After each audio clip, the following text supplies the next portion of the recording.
No, it's all fun and games to me. I will never understand why anybody takes being called a ball and gun gamer so fucking serious. That's what you are, nigga. I've been playing Battlefield 6 consistently for the last 2 months. I'll be off of it when Resident Evil comes out, but it's nothing wrong with some ball and gun. Just try something else, nigga. In other news, ball and gun news, Marathon launches on March 5th and will only cost $40.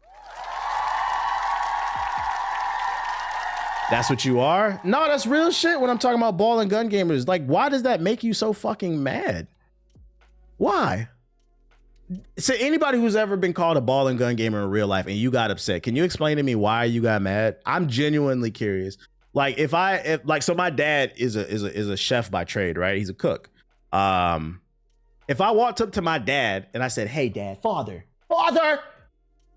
you're a fucking cook."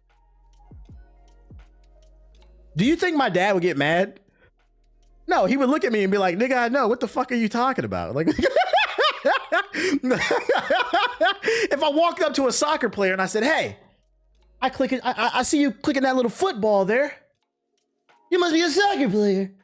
Would they get mad? No. But for some reason, when you say you're a ball and gun, oh man. I work so hard.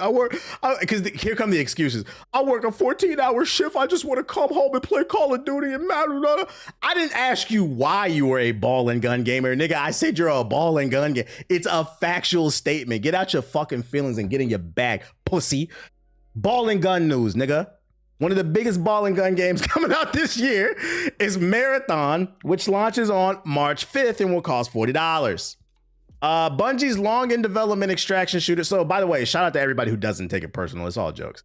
Marathon will launch on March 5th. A new gameplay trailer has revealed ahead of pre-order openings. It will launch on the PS5, Xbox Series, and PC at $40. The trailer introduces players against Tau Ceti, a colony that who cares? Let's watch the trailer.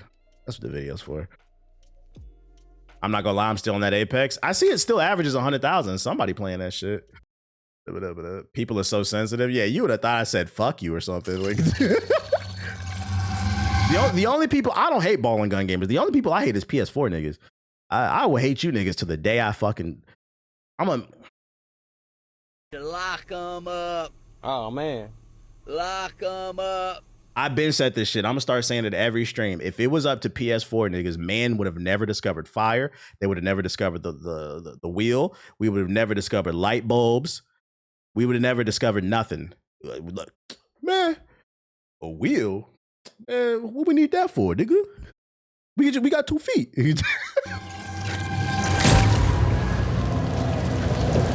I got 2 feet, right? A car. I got this buggy with the horse right there, bro. I just got this horse. What you mean it got 20 horsepower on the new car on the Model T? Why do I need 20 horses for? Oh God.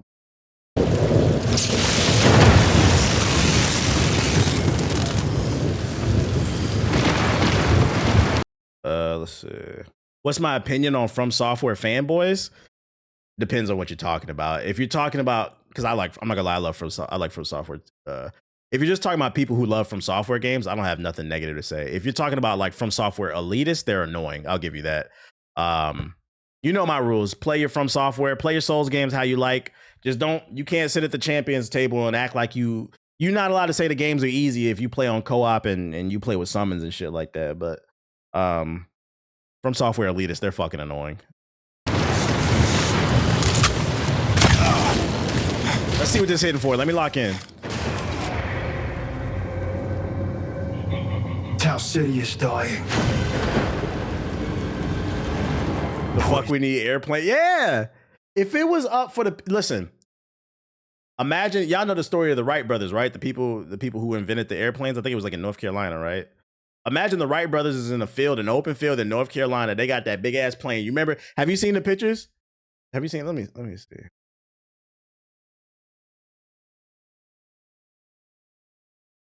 And in the very first planes, there were no seats. Like niggas had to lay on that shit, bro. Wright brothers test. Let's see. It was on the beach. Was it on the beach? Whatever. There we go. Oh yeah, you're right. It was on the beach. Okay, so yeah, this is them niggas testing the planes right here. If it was up to PS4 niggas, right? they would be standing on the they be standing on the sand of the beach just hating, bro. What y'all what is that? You trying to fly? You trying to be like Ezio? Ezio already did that shit in Assassin's Creed 2. Like, first of all, nigga, that didn't happen. Second, how the fuck do you know about Assassin's Creed 2, nigga? It's like 1919 or whatever the fuck this airplane was invented. Third, but what do you mean? Like, that shit don't got no seat. It don't look comfortable. Like, I don't want to fly. Like, why we need that? We can just walk. We just got the car. Like, it just seemed a little bit unsafe, bruh. You would have never been able to go to, like, think about it. I want y'all to think about this shit, real shit, before we get back to Marathon. If it was up to a PS4, nigga, we would have never got planes. Society would have never advanced. And if we would have never got planes, you would have never been able to fly out that baddie that you love so much. Because we know y'all niggas is doing it. We know you simping. We know you simping. On Twitter, you lying, talking about you this Mac Daddy. We know you paying for pussy, nigga. We know.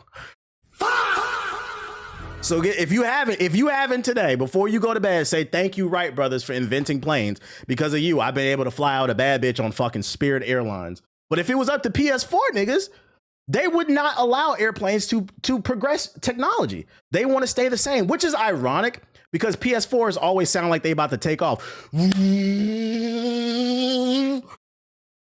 hate them. I fucking hate them, bro. I fucking hate them. Back to what I was talking about. It's secrets.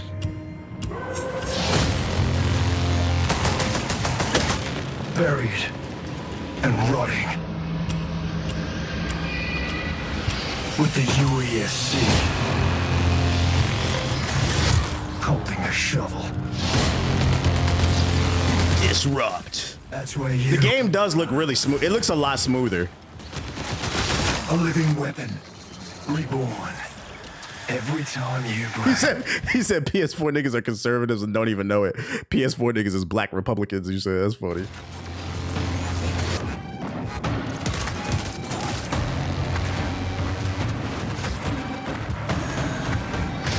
Truth is in your hands. Survive or die. Marathon, I'm most hyped. You're hyped for it? Interesting.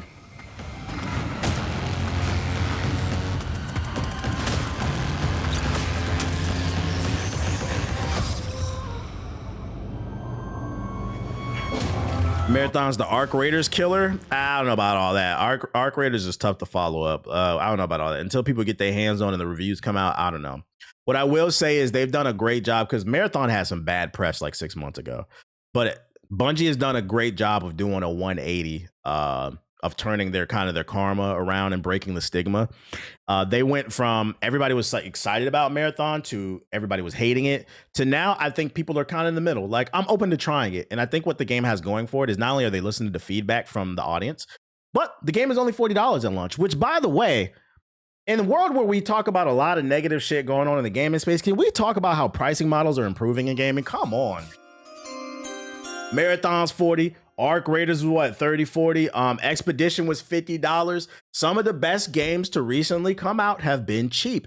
And Split Fiction, that should have been nominated. That was only 30, and you got 2 copies of the game. I can't stress enough. I hope that more publishers see that, let's start making more experimental, smaller games and start charging the correct price. Everything does not need to be $70. I think part of the reason why some gamers only play 2 new games a year or less is because everything is $70 to $80 in a world where, there are rumors that GTA 6 is going to be $100 and motherfuckers, I don't care what it costs. I don't care what it costs. I'm going to pay for that shit. In a world where people are saying that shit, I need more people to support. And this is why, even though I'm not a big fan of Arc Raiders, I'm still rooting for it. You know why? Because if Arc Raiders does good, that's good for everybody. That game is $30, $40. Everybody's on it. We don't want, if Rockstar charges $100 for GTA 6, nigga, we're all doomed. So even if you're not interested in Expedition 33, you should be rooting for that game because more publishers are going to see, goddamn, that bitch moving hella units and it's only $50. Yeah, I'll sell my kitty for GTA 6. I don't got no gas in my car. How am I gonna get to work? I don't know, but I got shark cards. Night Rain was $40 and it was a great game. The last 2 years, and this is a great conversation. This is why I fucking hate the conversation that gaming is dead from ball and gun gamers. Gaming is in and gaming is in one of the best places it's ever been, and especially in the last 2 years. Not just because we've had amazing games come out, but now there's demos are back. They were gone for a while. Demos are coming back.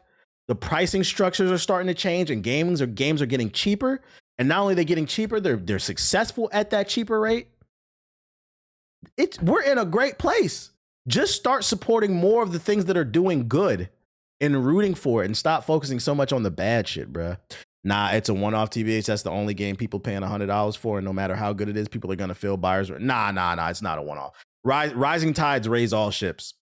You have to keep in mind, you're thinking of it from a gamer standpoint, right? If GTA 6 comes out at $100, we all know at bare minimum, we can all agree Grand Theft Auto 6 is gonna break whatever the current most selling, most generating money record is in gaming. Grand Theft Auto is gonna break it. We all can agree on that, right? When it breaks it, executives from every publisher are going to look at those numbers and say, God damn, that's the new standard. I want that. And what's the easiest way to get even close to sniff the panties of Grand Theft Auto 6? It would be to raise the price. See, the problem with making the games 30, 40, 50 bucks is you have to move more units to make X amount of dollars. That's why if you look at the analytics, at this point, I believe Arc Raiders has sold just as many copies, if not more, than Battlefield 6. But Battlefield 6 has generated exponentially amount more money because they don't have to move as many units with the game being $70. If a game is $100 and it's moving a gazillion units, they're about to be a trillionaire fucking company, bro. They're about to be on some Elon Musk shit. And every executive at EA, Activision, Bethesda, you name it, CD Projekt Red, whatever, they're going to look at those numbers and they're going to say, we want to get close to that. Not only do we want to get close to that, we want to appease our shareholders. We want to make them happy. How can we fucking do that shit, bro? Battlefield 6 sold $99 editions. It did, but there's no way for us to know how many units it sold. So like you can only go off the $70. Unless the point you're trying to make that Battlefield 6 sold a $100 edition, so why can't Grand Theft Auto do it? And that's a completely different conversation. Battlefield, I'm okay with games being $100 if you're adding value. You can charge whatever you want if you're adding value. Where I draw the line is I don't want to see Grand Theft Auto 6 charge $100 for the base game. That's what we're talking about. The base game for Battlefield 6 was $60 or $70. It wasn't $100. Ubisoft does the same thing. You get early access to the game, you get all the DLC, like the season pass and stuff like that. I'm cool with that. I'm like, okay, you're giving value to the customer. But if we're talking about charging $100 just for the game, fuck out of here, bro. But yeah, what was I about to say? Gaming's in a great place from a creative standpoint.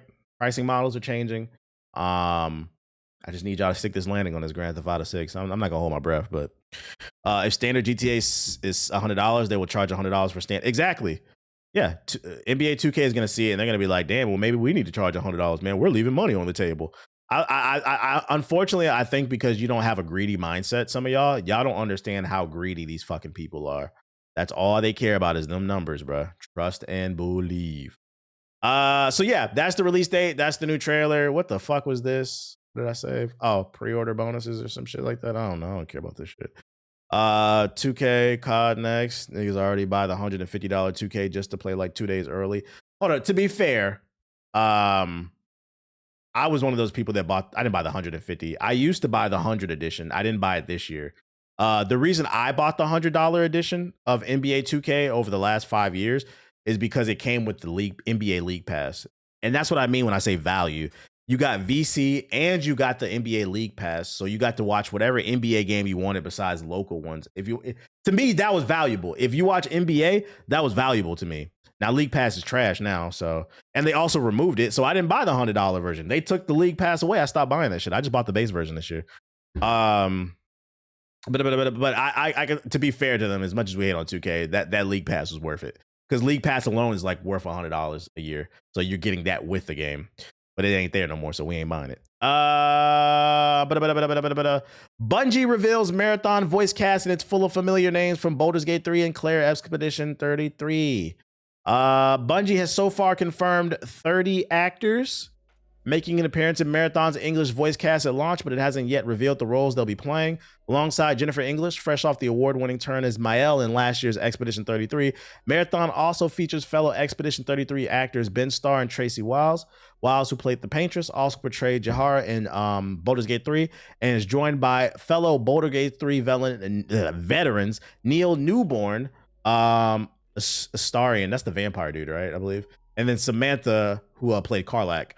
And here's the full list of names. I saw a lot of people hyped about this. I'm confused. I don't know if I should be hyped about this, because although there's a lot of all-star talent in terms of voice acting, do we really care? It's a first-person shooter with a very limited story. It's gonna have like lore and shit, but like outside of like, oh, they're on your 6, like, are we really looking for voice acting in an online extraction shooter?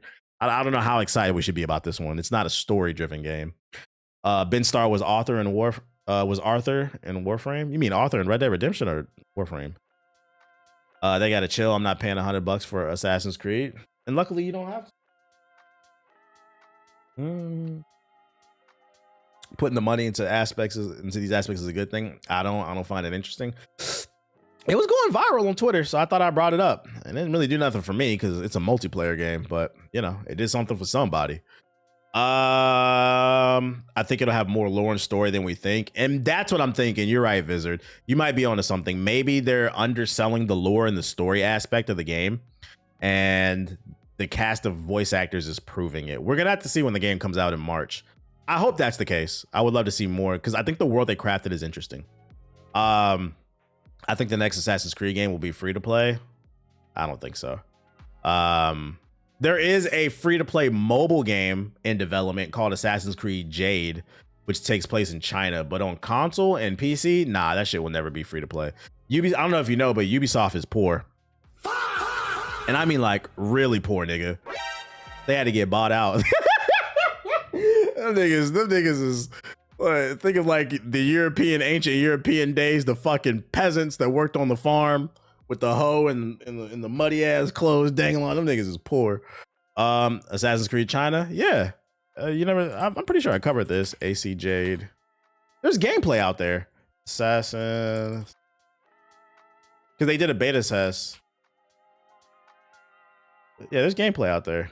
This is from 2023. I don't know what the fuck happened to this game. It doesn't look bad for a mobile game.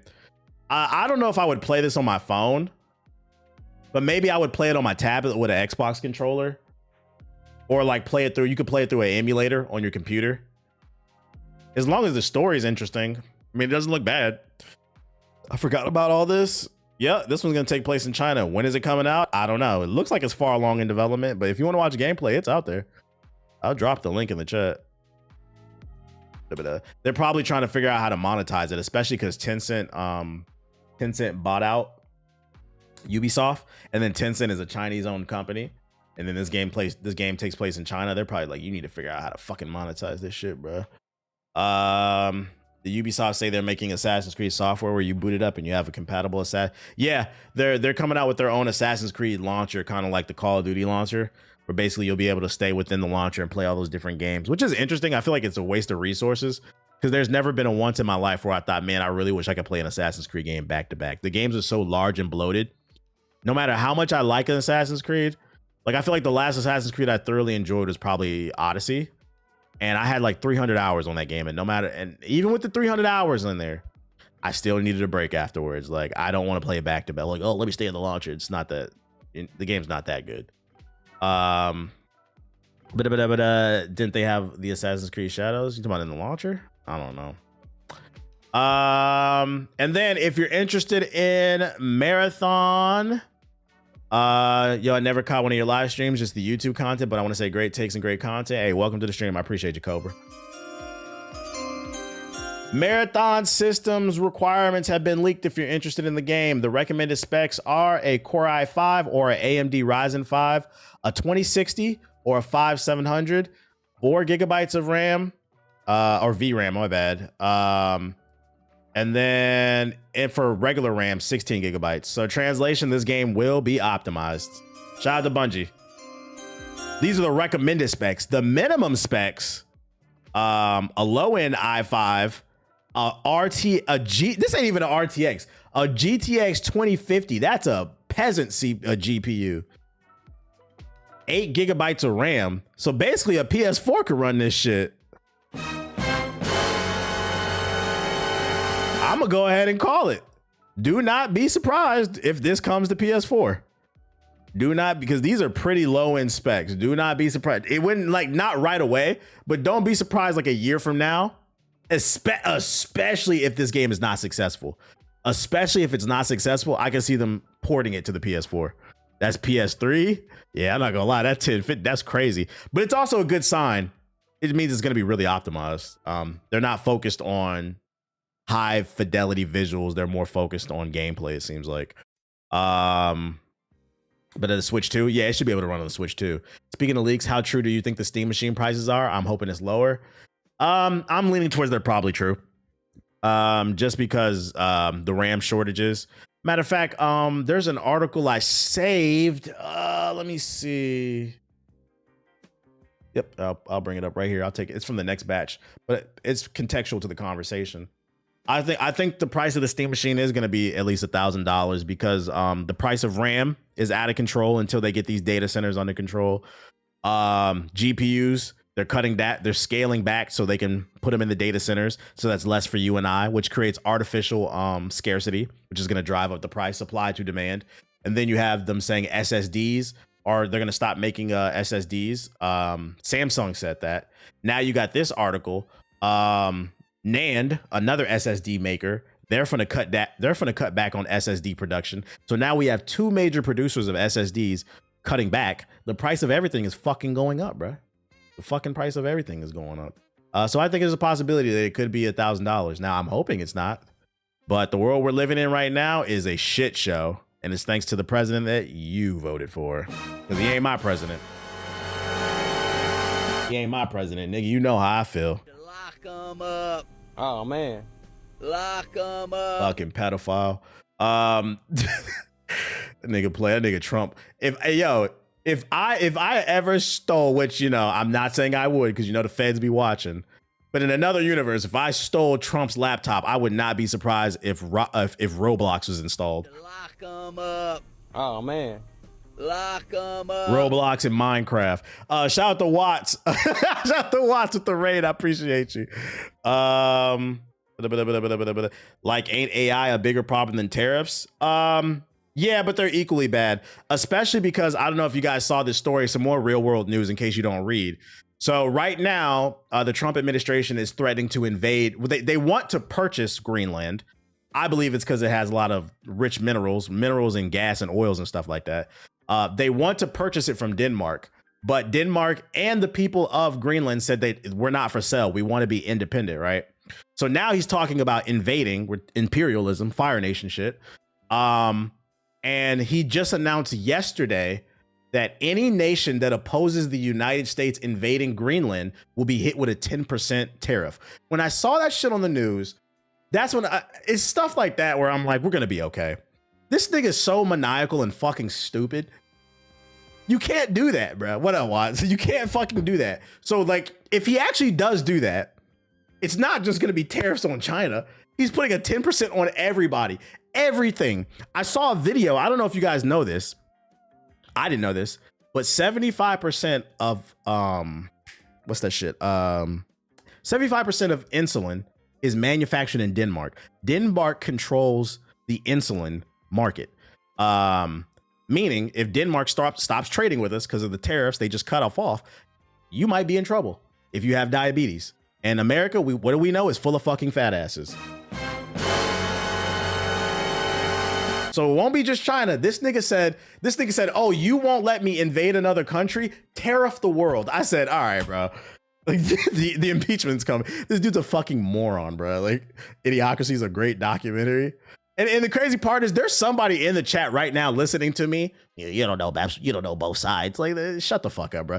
We're past redemption. This dude is a fucking full blown moron, and that's why his approval rating is at like 30%.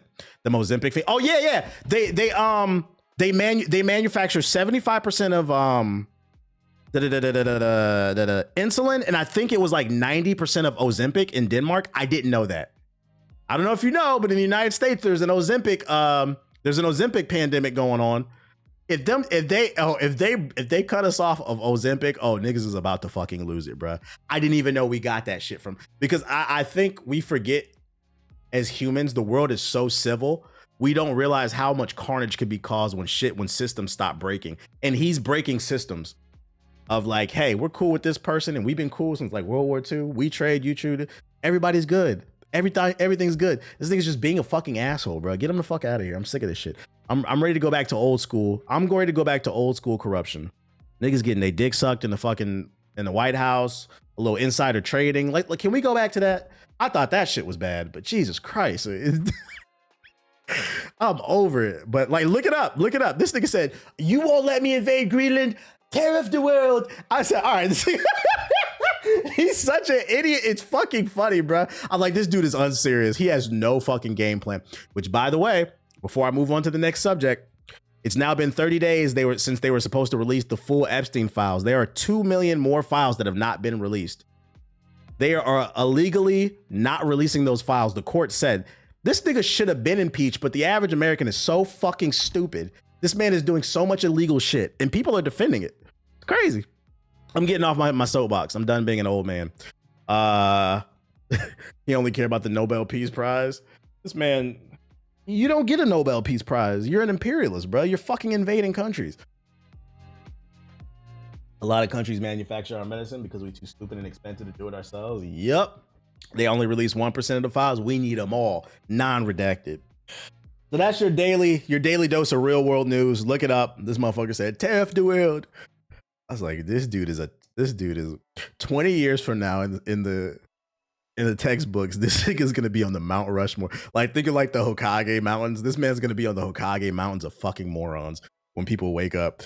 In other news, former BioWare exec hits out at suggestions that it should never have made Anthem in the first place. Is that right next to Bush? He makes Bush look like a fucking ballet Victorian. You seen the interviews of them saying how he shits himself since the 90s? Yeah, apparently he wears diapers and people don't like sitting next to him because he smells like shit. A former BioWare executive has criticized player suggestions that the studio should have never made Anthem in the first place.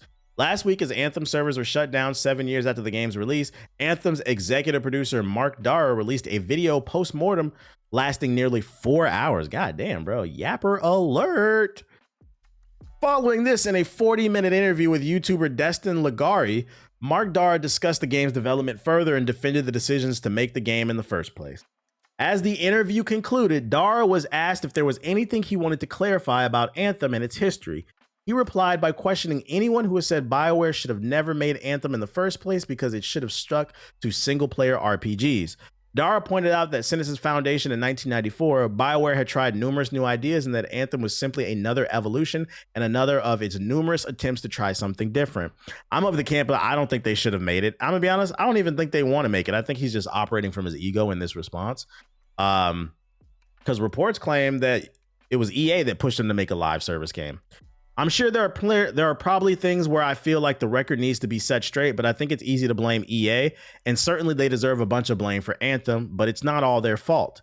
But one thing that actually is worth mentioning, I think, is that there are some people at the time, these people loved coming out of the woodwork and saying, see, I told you so, and saying, well, BioWare should have never made Anthem because they're a single-player RPG studio. But my feeling is that BioWare has always been changing. I mean, by that argument, we should have never made Neverwinter Nights because we were a 2D RPG maker. We should have never made Mass Effect because we were only a tactical RPG maker, not an action RPG. I get what he's saying. He's basically saying he doesn't like the idea of people saying you should have stuck it within your box and that's why you failed. And like, you know, in hindsight, I kind of agree with it. I wish they would have just stuck to RPGs. But that being said, the problem with Anthem is they were out of their element. It was something new. It was a live service game, and they were asked out, and I think they should have brought in the talent to help them. If they wanted to make something different, they should have brought in the talent familiar with it. They should have poached people from the Destiny team to come in and help them, to teach them how to make a proper live service game loop that keeps people addicted for 10 years. Because for those who don't know, I am technically a game developer. My name, as well as Ethos, because I'm not going to take this L alone, is in the credits of Anthem. They flew us out in 2018 to play the game. I went to Stockholm, Sweden, for a week, me and Ethos, and we played the game. We played the game for like 2-3 days. And then after that, we played early builds. And then we sat and we debated for like 8 hours at a time in a boardroom about what we liked and disliked about the game and how to fix it. And not a single thing. This is the real issue. This is why I said I understand where he's coming from. He doesn't want to be put in a box. The real issue with Anthem is they just did not listen to the feedback. You said 8 hours? Yeah, I'm not even capping. We sat in boardrooms every day at the end of the play session for several hours at a time. And we had to share our notes and go over and discuss and debate what we liked and disliked. By the way, it was they flew out a bunch of Destiny creators, and they flew out me, Ethos. That's where I met Paris Lily, I think, for the first time, and a few other people. They didn't listen to a single fucking thing we said. And then we talked about it on the podcast, and then they had the nerve to put our name in the game. That shit pissed me off. I'm like, no, I don't want credit for this. I had nothing to do with this. You didn't listen to nothing I said, bro. So it felt like they just wanted us to come in and demo. Like, what was it fucking for, bro? They were on that toxic positivity bullshit. So I think where they fucked up is to meet them in the middle is like, okay, I respect the fact you wanted to come out of your box and try something new. But if you do, you should be a little bit more open to feedback because you weren't 100% sure, especially because when Anthem came out around that time, live service games were fairly new. At that time, the only thing that was really running was what? GTA 5, if you want to count that. Destiny. Apex had came out, I think, like in 2019. It was still fairly new concept that people were still trying to learn and get a hold of. Were the other creators added to the credits as well? Yeah, everybody was in it. Everybody. If you go on YouTube and look up Anthem credits, I'm somewhere in there. You'll find the Black Okage and Ethos in there. We're in there. Yeah, Fortnite, all that shit. So like I get where he's coming from. I think the truth is somewhere in the middle. I think just stop talking about Anthem, dog. Just stop. It shoulda, coulda, woulda. It could have been great, but it is what it is. I played Anthem years later, and it had some really good parts. It had good things going for it. I thought the flying mechanics were good, and the prime and detonator series when you did it with friends, it was fun. It's just everything after that wasn't. It wasn't enough boss fights. So like the fights just kept repeating itself. There weren't enough different environments. There wasn't good post game support. That was a really big issue. The grind for like rare weapons was boring. They fucked up on the main gameplay loop. Mind's Eye was better. Nah, Siggy, you're wilding. Now, see, that's where I draw the line. Nah, Mind's Eye was not better than Anthem. Mind's Eye was not better than Anthem. At least Anthem was a functional game. The story was ass. Yeah, there was no end game. The story was ass though. Crazy how BioWare fumbled the story, I guess. I think my theory of why this is the same thing. My theory of why Anthem and BioWare fumbled the story is I think they were so focused on trying to figure out the main gameplay loop, they forgot that they were a studio known for telling stories. I think that's what happened. But there's no way for me to prove that shit. And then last but not least, in news nobody asked for, exclusive, Ubisoft is developing a turn-based tactic game set in the Rainbow Six universe. Ubisoft is developing, this nigga Siggy just saying shit. Ubisoft is developing a new turn-based tactics game set in the same universe as Rainbow Six Siege. It was said that the new Rainbow Six Siege game is likely 1 or 2 years out, but it's aiming to be released as a current generation console title for the Xbox Series, PS5, PC, and possibly the Switch too. Two sources have knowledge of the game said that the camera is a top-down view, somewhat similar to Diablo 4 or XCOM, and we'll see the player take control of Rainbow Six Siege operators. One source said, just watch some XCOM gameplay if you want to get an idea. I'd say it's an updated version of that with cinematic cutscenes and so on. Its gameplay loop was said to be similar to Rainbow Six Siege in a lot of ways, where the players would have to select different operators based on their skills to raid buildings, save hostages, and etc. The total time of the game was said to be aiming at approximately 25 to 30 hours, depending on the player skill, but that could change if gameplay content, cinematics, etc. are cut, it was said. And I'm tending to believe that this rumor is true because, friendly reminder, guys, Ubisoft also made that, what was that game? Ubisoft Mario XCOM. Ubisoft also made the Mario Rabbids game. Yeah, what was that shit? They made this game. Yeah, Mario Rabbids Battle Kingdom. This is an XCOM clone with Mario, which, by the way, it's actually really good. I would say this is one of the most slept on Ubisoft games. It's actually really good. Mario Rabbids Battle Kingdom. So I have no doubt in my mind that this will probably be decent at bare minimum. My issue is the leaker says, just imagine XCOM. what are you doing different from other tactical games? Yeah, and then on top of that, it's such a niche market. That's one of the reasons why people hated that Marvel Midnight Suns game, because it was a tactical game. And then also you got like got Fire Emblem coming out. Like, who cares about this shit when Fire Emblem's coming out? I think the only way this game gets by is the story's got to be fire, because it sounds like from a gameplay standpoint, they're not pushing any boundaries in terms of tactical. I have that Mario game and I haven't played it yet. You should play it. It actually is really good. I remember when I played that game early at E3 the year it was shown, the first one, and I remember leaving. They were like begging me to play it. I was like, yeah, what the fuck, Mario XCOM. And I remember leaving. I was like, oh, I'm actually impressed. Like, this was actually really fun. Marvel Midnight Suns is underrated, so I've heard the people who actually played it. I got it on the Epic Game Store. I just haven't